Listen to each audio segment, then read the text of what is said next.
라디오 인터넷 연설 100회 희망 국민과의 대화. 안녕하세요. KBS 아나운서 조수빈입니다.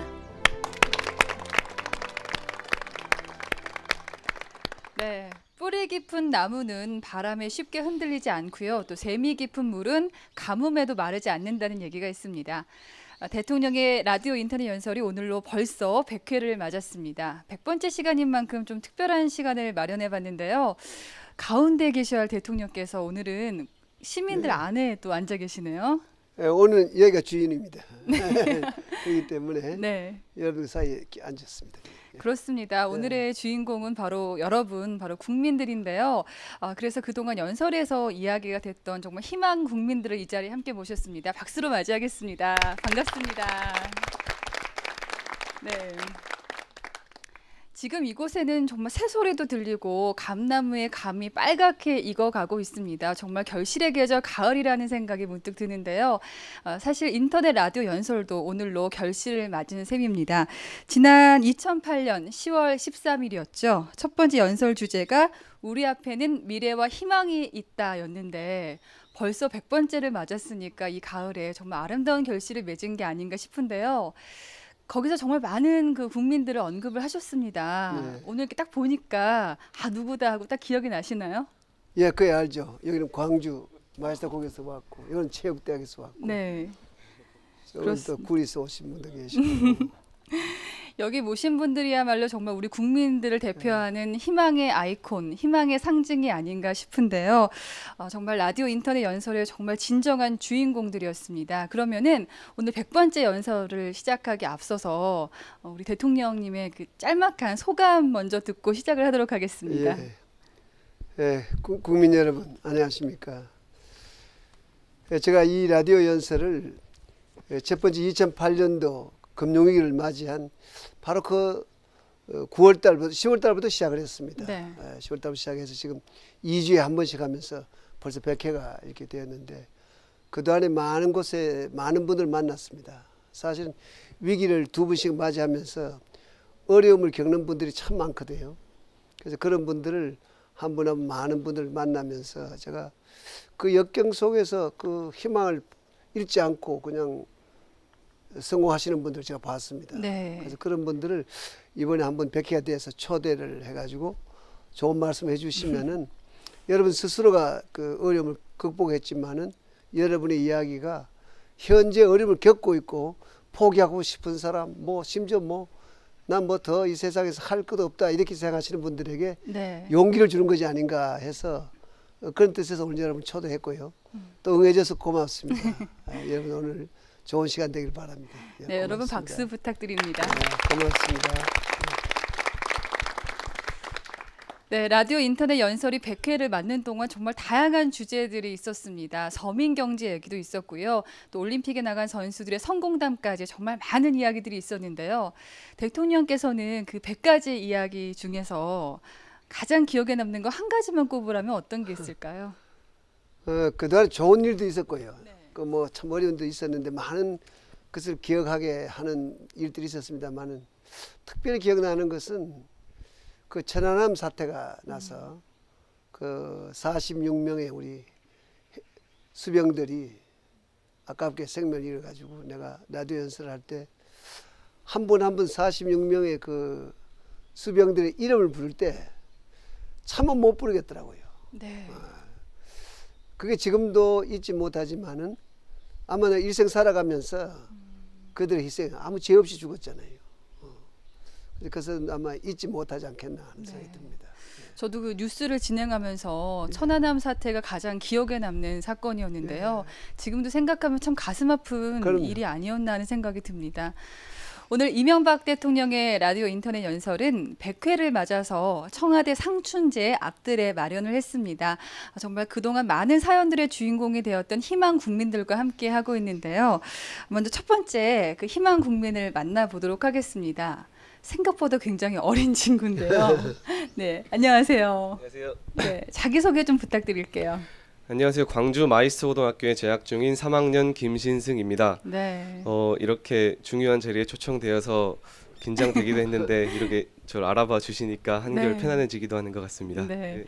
제가 지금 마이스토고를 입학한 지 3년째가 돼가는데 제가 처음에 이 마이스토고를 접하게 된 게 저희 어머니께서 이제 신문에서 마이스토고가 이제 개교한다 해가지고 가보지 않겠냐 이러셨어요. 근데 제가 또 일기이다 보니까 알려진 것도 없고 네. 또 제가 이제 전문계 고교라는 그 좋지 않은 편견도 있었고 저 대학 생활도 즐기고 싶었는데 또 요즘이 4년제 대학을 나와도 취직이 힘든 시기잖아요. 그래서 마이스터고에 가서 나만의 기술을 익혀서 남들보다 일찍 사회에 자리 잡아서 부모님께 부담을 조금이나마 덜어드리고 싶었다. 그래서 이제 오게 됐는데 제가 1학년 이제 겨울 방학 때 벌써 그 모두가 부러워할 만한 대기업에 합격을 해 있는 상태고요. 네. 방학마다 이제 총 3번에 걸쳐서 회사에 가서 입사 전에 필요한 것들 배우기도 하고 네. 또 이제 엄청 좋은 회사다 보니까 친척들도 좋아하시고 부모님도 자랑스러워하시고 이제 네. 또 이제 대학생인 형 등록금도 이제 제가 네, 많이 부담도 덜어드리고 야. 친구들도 많이 부러워합니다. 네, 정말 말로만 듣던 엄친아가 이 자리에 나오셨는데 여러분 박수 한번 부탁드리겠습니다. 예. 아 정말 말씀 그 말하는 거 들으시면서 꼭 손자 얘기처럼 가슴이 막 뿌듯하실 것 같은데요. 어떤 생각 드셨어요? 내가 이만한 송자는 사실 없고요. 그런데 이제는 부모님들도 내 아이를 이런 시립계 고등학교를 특수고등학교를 보내는 것이 뭐 그거 기가 죽을 게 없고 당당할 수가 있다. 그런 점에서 난 앞으로 특수고등학교를 특히 마이스터고를 한 사람들은 아마 굉장히 희망과 자신감을 가지고 될 것이다 이렇게 생각을 해서 이제 일기생인데 아주 오늘 초대받아서 왔습니다. 예. 자 이번에는 두 번째 희망 국민을 만나보도록 하겠습니다. 지금 기초생활수급자라고 하시는데 열심히 살고 계신 분입니다. 박선자 씨. 네, 안녕하세요. 안녕하세요. 네, 우리 박선자 씨가 사실은 지금 그 좀 어려운 환경에서도 열심히 살아가고 계신데 사실은 평범한 가정이었는데 갑자기 불행이 닥치면서 좀 어려워지셨죠? 네, 저는 네. 14년 전에 남편이 교통사고로 세상을 떠나서 이제 가장이자 엄마이거든요. 지금은. 그런데 이제 7년 전에 제가 이제 가지고 있던 돈을 사기로 2번의 사기로 이제 몽땅 잃어갖고 아이고. 이제 한 4, 5억 돈을 잃어버리다 보니까 가진 게 아무것도 없었어요. 그래서 제가 그때 당시 복지관에서 근무를 하고 있었는데 아유, 눈물이 막 그렁그렁하세요. 그니까 아이들 때문에 제가 아휴, 아이고. 괜찮습니다. 예. 지금은 형편이 괜찮은데 만으로 되잖아요. 옛날 생각하시니까 또 아까부터 더 눈물이 나네요. 이상하게. 그래서 아이가 3명이시죠? 네. 네. 그래서 그때 당시 막내가 초등학교 1학년이었어요. 그때 1학년 애가 엄마 우리 아무리 힘들어도 죽지 말고 살자고 네. 같이 살자고 하는 거였는데 그때 그 막내가 했던 말이 지금도 진짜 생생한데 그래도 지금까지 애가 3명이라서 지금까지 애들 때문에 이렇게 버티신 거. 예, 버텨왔고요. 그러면서 지금은 이제 요양보호사로 현재 요양보호사로 일하고 있거든요. 그래서 요양보호사는 4년 전에 그게 국가 자격증으로 바뀌어서 그게 네. 이제 지금 일자리 창출이라든지 그런 게 해결이 된 거예요. 그래서 저부터도 가정주부다 보니까 노인용량 사기도 좋고 이제 가사 간병이라든지 그런 게 이제 주부로서 네. 하기가 손쉽더라고요. 그래서 저는 말씀을 들으면서 불행한 상황이었지만 그 여자는 약하지만 엄마는 강하다라는 말도 그런 생각이 나는데요. 대통령님께서는 얘기 들으시면서 어떤 생각이 드시던가요? 정말 이번 같이 어려워서 힘들면은 동사무소를 찾아가든지 구청을 찾아가든지 시를 찾아가든지 그 복지 관련된 그 기구가 많습니다. 무조건 찾아가시면은 안내를 받을 수 있는데 다행히 지금 일어나고 계시는데 주택 문제도 해결해가니까 아마 그래도 빠듯하니까 아마 지금 그 노력을 많이 하고 계실 겁니다. 네. 그래도 지금 보래도 뭐 웃기도 하네요. 지금 보니까. 네. 그러니까 조금 여유가 이렇게 마음의 여유도 생기신 것 같은데 네. 같은 처지에 있으신 분들도 오늘 이야기를 들으시면서 용기를 좀 가졌으면 좋겠다는 생각이 듭니다. 네, 우리 박선자 씨 사연도 물론 뭐 정말 인간 승리입니다만은 여기 또 대단한 분이 한 분 계세요. 황대로 씨. 네, 안녕하세요. 보기에는 정말 말끔하신데 한때는 노숙 생활을 하셨다고 들었습니다. 예. 보통 보면은 저희 나이 때는 보통 이제 실업자가 많잖아요. 네, 실업자가 많죠. 예. 저도 그 중에 하나인데 좀 운이 안 좋아서 거의 취직이 안 되다 보는 게 저 자신도 모르게 이제 노숙 생활을 하게 됐거든요. 보통 지나가다가 아, 저 사람들 왜 저렇게 생활하고 있을까? 그 생각이 저한테 현실로 다가오니까 그 죽고 싶기도 하고 죽으려고 해도 집 생각도 나고 그러다 보니까 집이랑 연락도 끊기고 못 하시고. 예. 그렇게 되겠어요. 근데 저희가 생각했을 때 한번 노숙자가 되면 정말 그 굴레를 벗어나기가 정말 힘들 것 같다는 생각이 들거든요. 예. 좀 계기가 있었습니까? 생활을 하다 보면 그 무리들끼리 같이 어울려야 돼요. 또 안 어울리면 또 맞기도 하고 그러는데 네. 그 와중에 그 노숙인 쉼터라고 있거든요. 거기서 구원을 이제 청하더라고요. 그래가지고 거기 가서 이런 프로그램이 있다 하는데 거기서 추천한 프로그램이 고용센터에서 그 정부에서 하는 취업 패키지 성공 프로그램이라고 있더라고요. 네. 그걸 추천하는데 솔직히 처음에는 아유 정부에서 하는데 믿을 수 있을까? 솔직하게 그 말이 이제 생각이 들더라고요. 네. 그래가지고 뭐 믿져야 번전인데 한번 믿어보자 해가지고 그렇게 참석해가지고 지금은 직장을 다니고 있습니다. 믿져야 본전 정도가 아니네요. 예. 지금 그럼 다니시고 계신 회사는 어떤 곳인가요? 지금 인천 남동구에 있고요. 네. 그 안테나 그 만드는 회사인데 다 분야에서 만들고 있고요. 어느 정도 이제 남들 부르지 않게 돈 이제 월급 받고 있는데 그 일부는 부모님한테 좀 용돈 드리고 예. 가끔씩 사촌들이나 뭐 친척들 만나서 네. 동생들한테 용돈 주고 있습니다. 그렇습니다. 박수 한번 부탁드리겠습니다. 네. 우리 황대로 씨도 말씀을 하셨지만 정부에서 뭘 해준다고 해도 이거 정말 되겠어? 이렇게 좀 불신하는 경우가 많거든요. 좀 들으시면서 어떤 생각이 드셨는지 궁금해요. 하나의 기술을 가졌고 그걸 가지고 지금 회사 생활을 하게 됐다는 게 아마 굉장한 성공 사례다. 말은 아주 평범하게 했지만은 굉장한 성공 사례다. 네. 또 시간이 나면은 노숙자를 찾아가서 좀 안내를 해가지고 그러니까 이 마음가짐 갖는 것이 가장 중요하다고 봅니다. 근데 네. 여기서는 한번 해보자. 이제 이렇게 해서 됐기 때문에 한번 그런 역할도 좀 해줬으면 좋겠다. 아마 네. 예, 알겠습니다. 그 선배 노숙자로서 이야기하면 믿을 거예요. 약속하실 수 있죠? 예, 쉬는 날 한번 이제 나가서 네. 그렇게 한번 하세요. 예. 네. 자, 이번에는요 런던 장애인 올림픽에 나가셔서 금메달을 따신 분입니다. 누군지 단박에 알 수 있을 것 같은데요. 박세균 선수 안녕하세요. 안녕하세요. 네, 사실 우리 박세균 선수가 원래는 그 태어날 때는 비장애인이셨는데 갑자기 이제 사고를 당하시면서 장애인이 되셨어요. 처음에 그 충격이 어마어마했죠. 네, 제가 89년 고등학교 생활 중에 불의의 사고로 장애를 가졌었어요. 그 당시에는 제가 어떻게 살아야 될지 정말 그렇지. 앞길이 진짜 캄캄하고 어떻게 또 나가야 될지를 생각하지도 못했어요. 어떻게 극복을 하셨나요? 제가 재활차 저 병원에 가게 됐는데 어쨌든 병원에 가게 됐는데 거기서 힐전농구 팀을 운동하는 모습을 봤습니다. 운동하는 모습을 보는데 저 운동을 내가 시작해야 되겠다. 힐전농구 하다가 너무 운동이 힘들고 하다 보니까 도저히 못하겠더라고요. 그래가지고 다른 종목을 찾아보던 찰나에 이 장애인 사격이라는 종목이 있어가지고서 전환하게 되었죠. 네, 내가 저 사격을 시작하면서 정부의 이 실업팀 창단 지원 정책이 있었어요.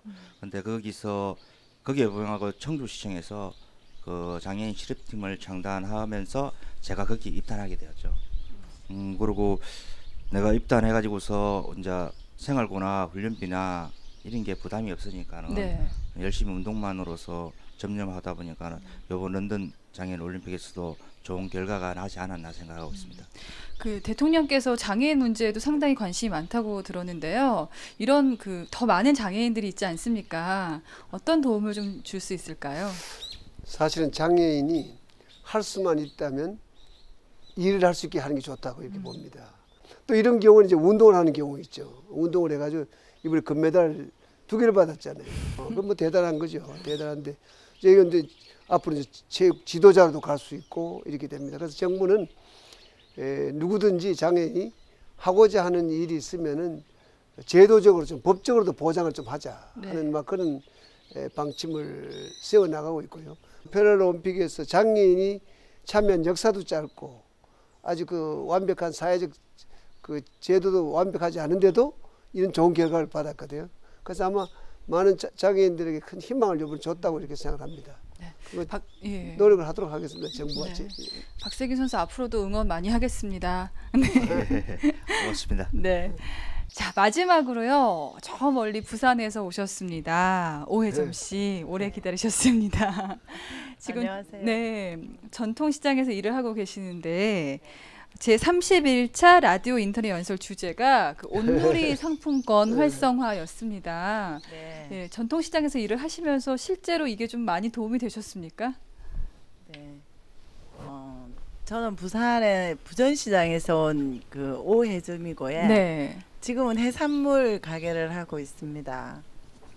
우선 제일 먼저 중요한 게 이 우리 전통시장에 가져다주는 온누리 상품권의 효과는 사실은 전부 다 시장에 장사 안 된다 하거든요. 그게 그래도 온누리 상품권으로 인해서 오분 추석은 좀 더 우리 상인들이 웃을 수 있었고 정말 그 많은 손님들을 더 맞이하지 않았나 생각이 듭니다. 네. 그리고 온누리 상품권이 제 같은 경우에만 하더라도 그 하루 평균 한 40만 원에서 50만 원 정도가 들어왔거든요. 그러니까 추석에 그 온누리 상품이 단단한 효자 노릇을 했습니다. 매출이 얼마나 늘었나요? 매출 온누리 상품권에 대한 매출은 뭐 4, 50만 들은 게 그 현금으로 들을 수 있는 거라고 하더라도 한 10% 이상의 매출이 늘었다고 생각합니다. 네. 어떻습니까, 대통령님? 그 청와대 밥상에 오르는 그 식재료들은 전통시장에서 사오나요? 그건 분명히 그건 재래시장에서 옵니다. 아, 예. 뭐 재래시장 그렇게 하기도 하고 요즘은 전통시장이라는 말도 이렇게 씁니다. 네.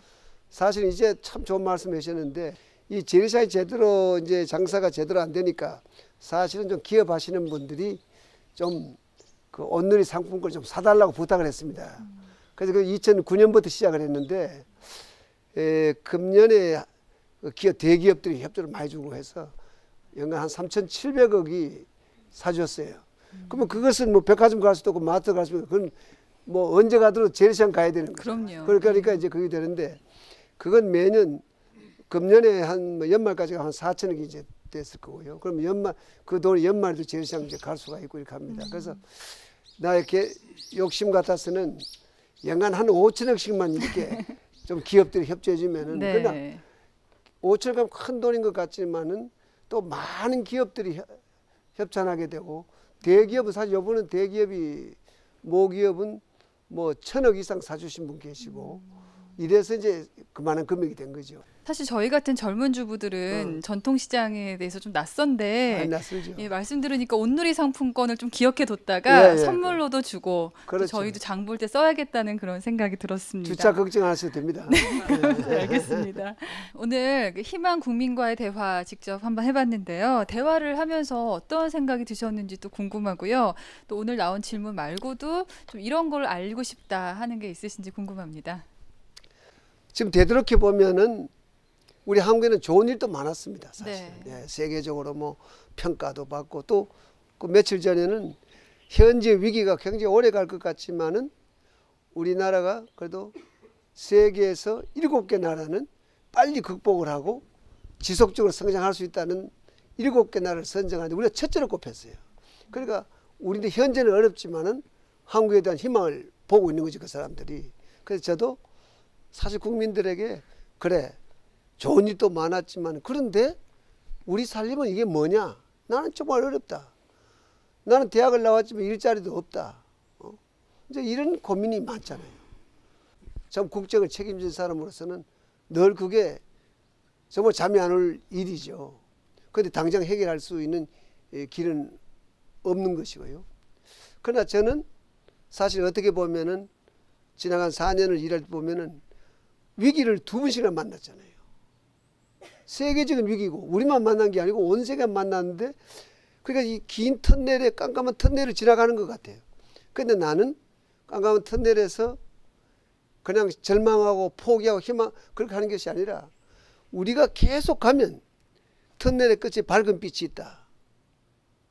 그래서 나는 지금은 터널을 지나가고 있지만은 그 지나가는 고통스러운 과정에도 조금만 더 가면 터널 끝은 밝은 곳이 있다. 네. 그걸 도달할 수 있다 하는 생각을 가지고 내가 열심히 하는 거예요. 우리 국민 여러분들께서도 좀 힘드시지만은 또 여기 와 계신 분들 보면서 우리도 언젠가 할 수 있겠구나. 이렇게 생각해 주셨으면 좋겠고요. 네. 저는 아직 끝까지 뭐 정치는 임기가 있어서 끝나지만은 저는 마지막까지 이 민생을 돌보는 것은 임기가 없다. 마지막까지 최선을 다해야 된다 하는 그런 심정으로 일을 이제 하려고 합니다. 네. 그래서 여러분들도 같이 용기를 가지고 나갔으면 좋겠다는 말씀을 드리고 싶습니다. 네. 오늘 박수. 와주시면 예. 정말 고맙고요. 좀 이래 와줘서 모두 고맙습니다. 네, 예. 그럼 박수 예, 부탁드립니다. 고맙습니다. 네, 사실 오면서 참 많이 걱정을 했습니다. 청와대라고 하니까 문턱이 네. 높은 것 같고 혹시 뭐 일방적으로 얘기만 듣다가 오지 않을까 걱정을 했는데 비교적 좀 허심탄회하게 말씀을 해주신 것 같고요. 또 많은 기대가 어떨 때는 짐으로 좀 느껴지시겠지만 그만큼 또 관심이 많다는 얘기니까요. 예. 남은 여정 끝까지 좀 힘을 내주셨으면 국민들을 위해서 고맙습니다. 감사하겠습니다. 네, 함께 만드는 길이요. 앞으로 역사가 됩니다. 오늘 우리의 만남도 앞으로 역사의 한 구절이 되지 않을까 생각이 드는데요. 이제 이 역사를 바탕으로 우리가 길을 만들어 가야겠죠. 오늘 하루도 열심히 살고 계신 여러분 국민 모두가 희망이고 앞으로 미래가 아닌가 하는 생각이 들었습니다. 자, 이명박 대통령의 라디오 인터넷 연설 100회 희망 국민과의 대화. 지금까지 KBS 아나운서 조수빈이었습니다. 고맙습니다.